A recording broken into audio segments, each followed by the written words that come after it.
Rain hammered against the windshield as Emily Carlson drove through the empty stretch of Highway 19, one hand protectively resting on her swollen belly. 32 weeks pregnant and exhausted, she just wanted to reach home. Her doctor had warned her to reduce stress, but life apparently had different plans.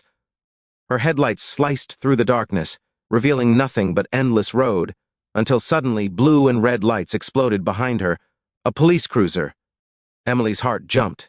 She wasn't speeding, she wasn't distracted. Why was she being pulled over? She slowed, pulling to the gravel shoulder. The rain softened slightly, but the night remained cold and tense. The cruiser parked behind her, and before she could roll down her window, she heard it. A deep, aggressive bark. A German shepherd, massive, muscular, and bristling with alert intensity, lunged against the back window of the police vehicle. The dog's snarling silhouette flashed under the patrol car's lights. Emily swallowed.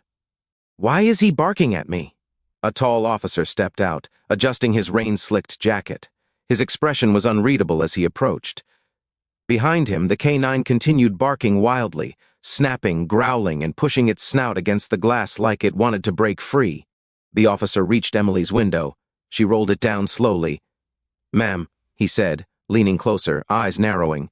"I'm Officer Grant. License and registration, please." She nodded, hands trembling slightly as she passed them over. The canine barked again, louder this time, almost frantic. Grant glanced back. His jaw tightened. He doesn't usually react like this. Emily forced a small smile. "Dogs usually love me, not this one." His tone carried something more than suspicion. Concern, maybe. "Stay in the car, don't move." He stepped away, returning to his vehicle. The German shepherd snarled, fixing its piercing gaze on Emily's car, pacing and barking with increasing agitation. Thunder rolled over the hills, adding to her nerves. She rubbed her belly soothingly. "It's okay, baby. Mommy's fine. We're fine." But she didn't quite believe it. Moments later, Officer Grant returned, this time with his posture rigid, hand resting on the grip of his holstered gun. "Ma'am," he said slowly, "I'm going to need you to step out of the vehicle." Emily froze. "What? Why? Did something happen?" The canine barked again, sharp, urgent, like an alarm. "Now, please." His voice hardened. "Step out carefully, hands where I can see them." Her pulse thudded in her ears. "Officer, I'm pregnant. I can step out, but please tell me what's—" "Ma'am." He wasn't yelling, but his tone cut like steel. "Out of the car." Emily took a slow breath. She pushed the door open, wincing at the sudden cold. The rain had turned into a misty drizzle, but the wind stung her face. She stepped out, hugging her stomach. The canine erupted into another explosive round of barking. Officer Grant stiffened. "Stay still," Emily nearly whispered. "Why is your dog acting like that? What did I do?" Grant looked at her, longer this time, like he was studying her face, her posture, her hands. Then his radio crackled. "Unit 12, what's the situation?" Grant clicked the button but didn't look away from Emily. "K9 is reacting strongly. Possible signal? Possible signal?" Emily's stomach dropped. "Copy," the dispatcher replied. "Proceed with caution. All units nearby, stand by." Emily felt her throat tighten. "Officer, I don't understand." Grant inhaled sharply. "Ma'am, my dog is trained to detect fear, distress, and the scent of blood." Emily's breath stopped. Blood? Her hands instinctively flew to her belly, but she felt nothing. No pain, no wetness, no cramping. "I'm fine," she whispered. "I'm not bleeding. My baby is fine." But Grant didn't look convinced.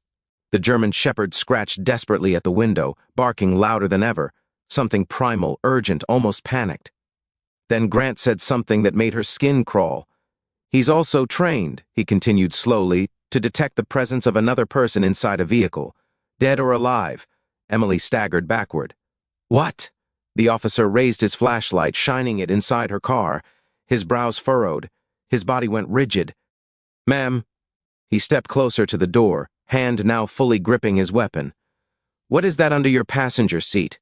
Emily blinked. "What?" "Nothing, I don't know." Thunder cracked overhead. The canine barked once, short, sharp, like a command. Officer Grant's voice turned icy. "Back away from the car. Now." Emily's knees shook. "But, now." She took a shaky step backward. Grant opened the passenger door slowly, firearm drawn. Emily's breath hitched as he crouched, lifting something from the shadows beneath the seat. His face drained of color, turning pale, ghostly, terrified. In his hand was a small, blood-smeared cloth, wrapped around something metallic. Emily gasped, heart pounding in her throat. I've never seen that before, I swear." But the officer wasn't listening. His jaw clenched violently, eyes locked on the object like it was a nightmare made real. He whispered, barely audible over the wind, "God help us." Then he looked at Emily with a horror she couldn't understand. "Ma'am, this isn't just a bloodied cloth." He swallowed hard. "This is evidence from a missing persons case." Emily nearly fainted. "What?" she croaked. "What case? What are you talking about?" Officer Grant stepped back, radio shaking in his hand. "Dispatch, this is Unit 12, he said, voice trembling. K9 was right. We found something. We need backup. Immediately. This is connected to the Cold Creek disappearance." Emily stared at him, speechless. Cold Creek. The case all over the news for weeks. A woman gone without a trace. Her baby kicking inside her felt suddenly like a cry for help. Her voice broke. "Officer, I swear to you, I didn't put that there." Grant didn't lower his gun. "We'll figure that out," he said darkly. "But right now, you're a prime suspect." Emily's breath came in shallow bursts as the wind whipped across the roadside. The German shepherd, Rex according to his collar, was no longer just barking. He was frantic, pacing in the back seat, eyes locked on Emily like she was a threat or in danger. Officer Grant stepped back toward his cruiser, but kept his gun trained loosely in her direction. His voice crackled through the radio. "Dispatch, Unit 12. Suspect is cooperative, but distressed. I need backup now. K9 indicates high-risk alert." "High risk?" Emily's head spun. "I'm pregnant, exhausted, and just trying to get home. How did this happen?" She wrapped her arms around herself, trembling. "Officer, please. I don't know anything about that cloth." Grant didn't answer.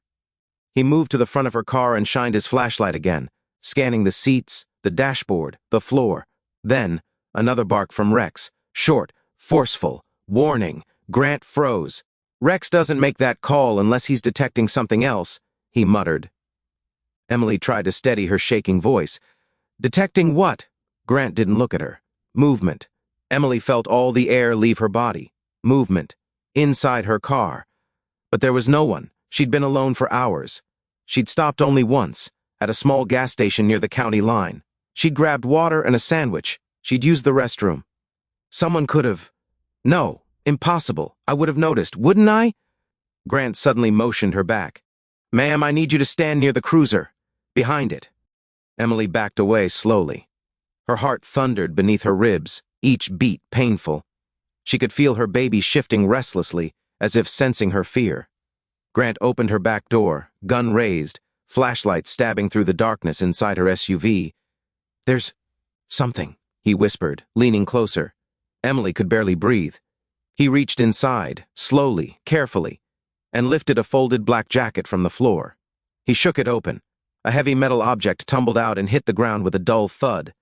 Emily flinched. A crowbar, rusted, stained, not with mud.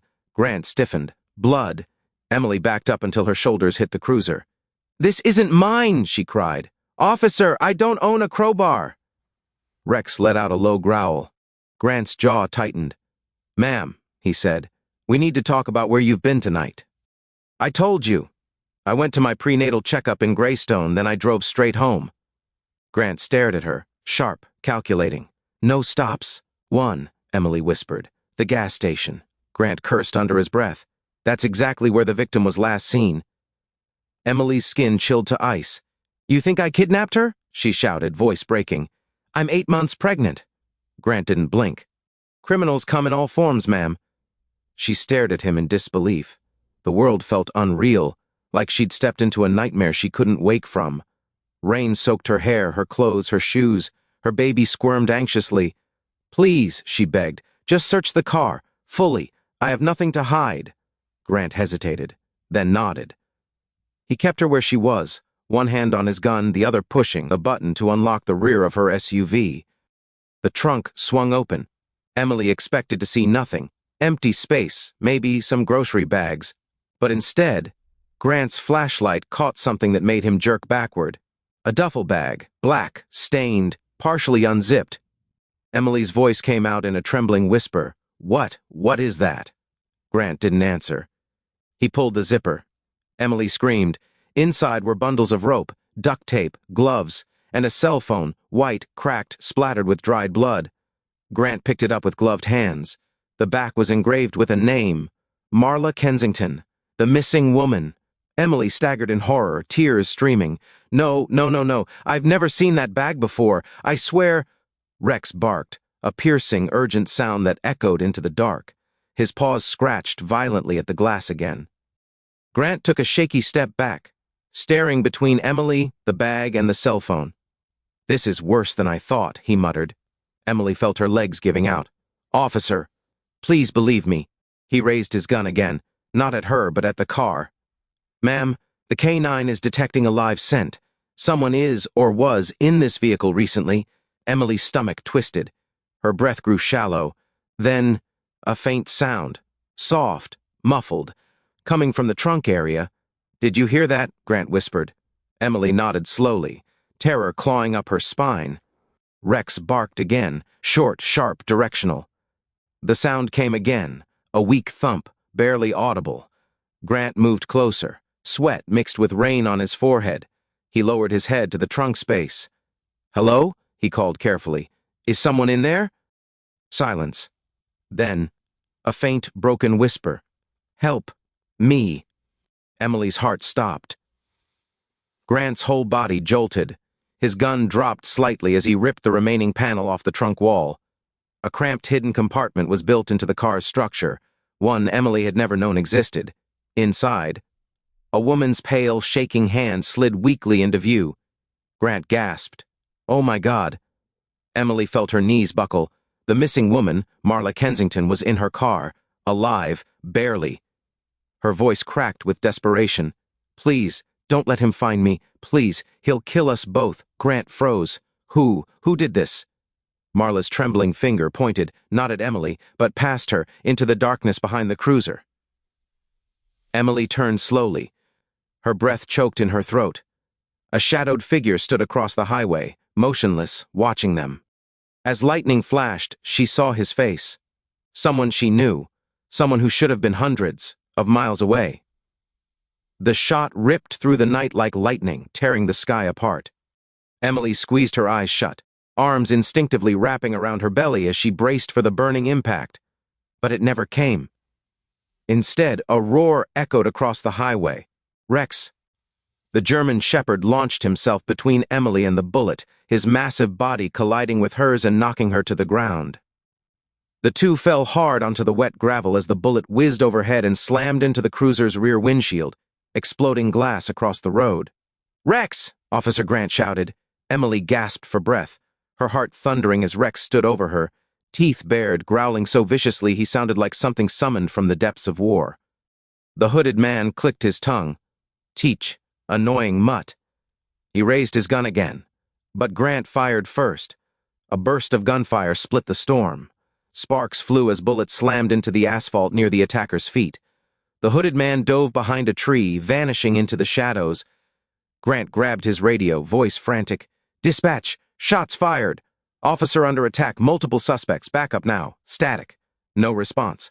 The storm had swallowed the frequency again. Daniel, still pinned in the mud beneath Grant's knee and Rex's fury, began to laugh.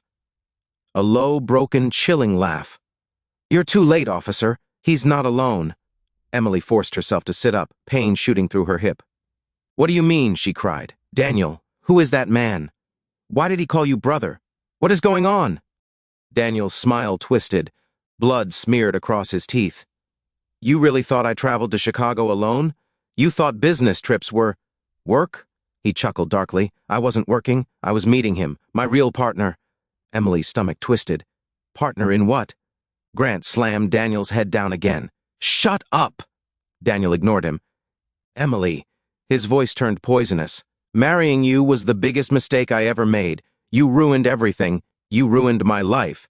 And now, you're ruining the plan." Emily staggered backward, nausea rising in her throat. "Plan?" she whispered. What plan? Daniel smirked. Insurance. That's all you ever were. Your pregnancy just made it easier to— Grant cut him off sharply. Do not finish that sentence. But Daniel wasn't listening anymore. His eyes had shifted, focused, hungry, mad. You really want to know the truth? He whispered. Before he could speak, Marla's weak voice rose from the trunk compartment. He trafficked me. Emily's blood went cold. Marla continued, voice trembling, words struggling to escape her ravaged throat. He and his brother, they run a ring. They take women from gas stations, parking lots, hotels. They drug them, sell them. Daniel snarled. You stupid. Grant drove an elbow into his spine, silencing him. Marla sobbed. I escaped. I hid in the closest car. I thought it was empty, but it was hers. I didn't know. Emily felt her world shatter. She had unknowingly been driving a kidnapped woman across the county. Daniel's voice rose again, venom dripping from every word. She wasn't supposed to survive. But now that you're all involved, he grinned, my brother will finish what I started. As if on cue, another gunshot cracked from the trees. Grant dove down, dragging Daniel with him. Emily dropped to the ground and curled over her stomach. Rex leapt in front of her again, barking viciously at the darkness. The second bullet hit the trunk, inches from where Marla was hidden. Her scream, weak and terrified, pierced the storm. Stop shooting, Emily cried. She's hurt. She's pregnant too. Everyone froze, even the attacker in the trees. Silence swallowed the road. Grant turned sharply toward the trunk. Pregnant? Marla, are you— But Marla's trembling voice cut him off. 6 months. Please, please help me. Emily's chest tightened painfully. 2 pregnant women caught in the crossfire, a madman in the woods. A trafficker pinned to the ground. A K-9 ready to tear someone apart. The storm howling like a beast. Everything felt like it was collapsing. Grant gritted his teeth.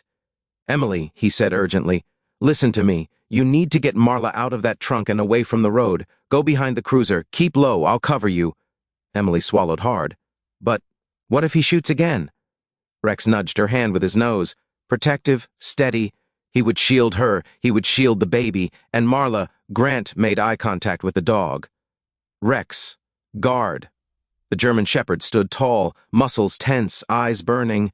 Emily took a deep breath, adrenaline rushing through her veins. She crawled toward the trunk, rain and mud soaking her clothes, her hair plastered to her face.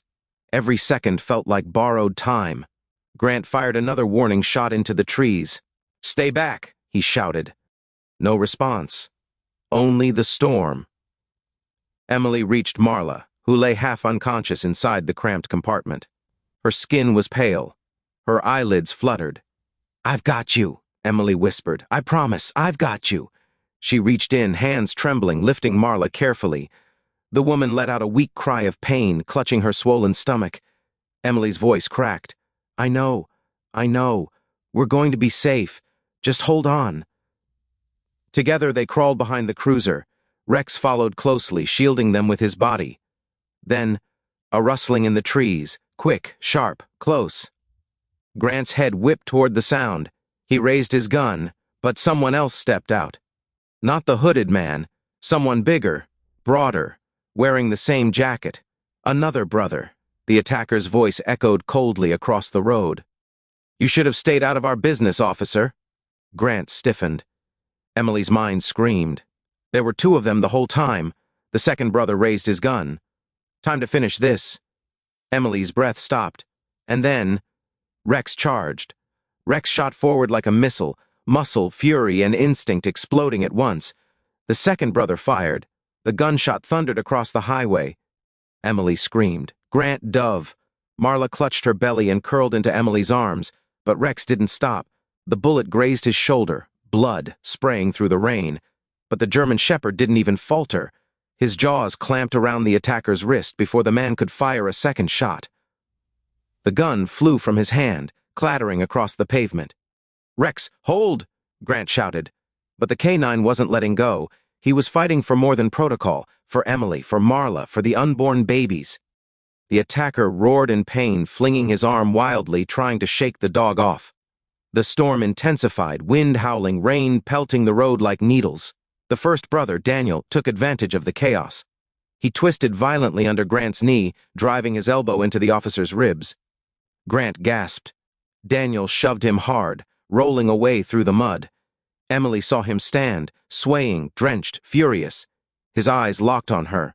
"Emily!" he shouted, voice cracking with rage. "You were supposed to stay quiet. You were supposed to obey." Emily's whole body shook. Marla trembled beside her. The babies inside them stirred like they understood the danger. Emily forced her voice out. "You're a monster!" Daniel's face contorted with hate. "No, I'm a businessman. And you," he pointed at her belly, "you're carrying my retirement plan." Emily felt sick. All the lies, all the disappearances, all the business trips, all the missing money she'd blamed on stress. It hit her like a tidal wave. Her husband was a trafficker, a kidnapper, and she had been living next to the devil without knowing. Daniel stepped toward her. Grant struggled to his feet, clutching his bruised ribs. "Stop! Don't take another step!" Daniel ignored him. Lightning cracked again, and another set of headlights appeared in the distance. A siren. Finally, backup.